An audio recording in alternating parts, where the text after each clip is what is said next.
Bismillahirrahmanirrahim. Assalamualaikum warahmatullahi wabarakatuh. Baik teman-teman, kita ketemu lagi dalam video belajar literasi. Kali ini kita akan masih melanjutkan bahasan mengenai teks cerpen. Pada video sebelumnya kita sudah membahas tentang point of view, ya, sudut pandang penceritaan. Nah, pada video kali ini kita akan membahas tentang alur atau plot. Ini bisa kita lihat di buku paket halaman 72. Tapi sayangnya di sini keterangan pada literatur yang ada terlalu sedikit, ya. Jadi tidak banyak informasi tentang alur yang kita bisa ambil dari sini. Untuk itu akan saya tambahkan informasi dari sumber lain.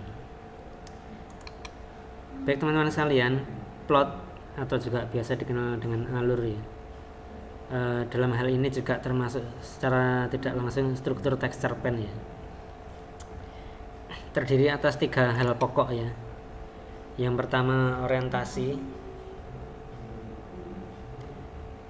yang kedua komplikasi, dan yang terakhir resolusi.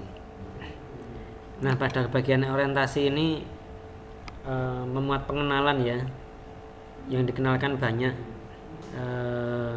diantaranya tokoh itu seperti apa karakternya, terus latarnya, latar zaman, latar waktu, situasi, suasana, dan lain sebagainya. Dan pada bagian orientasi ini juga dikenalkan harapan tokoh dalam cerita. Jadi di awal cerita biasanya dibangun harapan yang diinginkan oleh tokoh utama, yang itu nanti akan menjadi fokus bahasan pada tiap konflik-konflik yang muncul pada cerita. Setelah orientasi, berikutnya komplikasi. Nah, komplikasi ini terdiri atas 2 hal, ya. Yang pertama konflik dan klimaks. Klimaks ini sama dengan konflik, hanya saja klimaks ini konflik yang besar, ya, konflik terakhir, konflik paling puncak. Konflik itu biasanya ditandai dengan munculnya masalah. Sedangkan klimaks adalah masalah terbesar, masalah puncak, yang biasanya berkaitan dengan harapan yang dibangun di awal cerita. Biasanya pada klimaks ini, harapan yang dibangun di awal cerita itu seolah dibuat tidak ada harapan, ya, hilang, pupus. Nah, itu berarti kalau harapan sudah menjadi seperti itu, berarti tahapan cerita sudah sampai pada klimaks. Nah, berikutnya yang terakhir adalah resolusi. Resolusi ini ditandai dengan fase klimaks yang sudah mulai menemukan jalan keluar, ya. Entah jalan keluarnya itu dengan cara yang bahagia, ya, tragis, atau menggantung, ya. Yang jelas ketika klimaks itu diberi penyelesaian, itu sudah masuk pada tahap resolusi. Nah, ini gambaran secara umum, ya. Jadi konflik ada banyak, ya, tidak hanya ada satu. Jadi konflik bisa sangat banyak, bergantung kebutuhan, ya. Atau bahkan mungkin bagi beberapa orang penulis, ya, konflik-konflik ini jadi bagian yang menyenangkan, ya, karena mereka bisa dengan sepuasnya menyiksa tokoh utama, ya, sepuas-puasnya, gitu, ya, sampai mereka menderita, gitu, ya. Nah, setelah tokoh utama menderita sampai klimaks, baru dikasih penyelesaian. Ternyata penyelesaiannya pun juga bisa ada pilihan akhir tragis nanti, ya.